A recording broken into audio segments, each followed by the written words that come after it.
कसा महादेव मोठा जतीन त्याची अर्धांगी पार्वती, तीच येरमाळ्याची सतीन येडू डोंगरावर नदी। पराशराची कथा आहे, सर्व ज्ञानी शाहिरांना माहीत असेल की पराशर ऋषींनी मत्स्यगंधेला भोग दिला, त्यांच्यापासून तिला एक पुत्र झाला।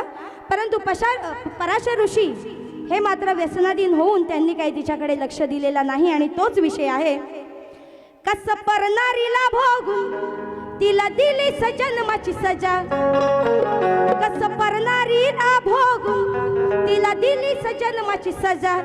असा कसार तू निर्लज्जन नुसता पिऊन मारतो समाजा, असा कसार तू निर्लज्ज नुसता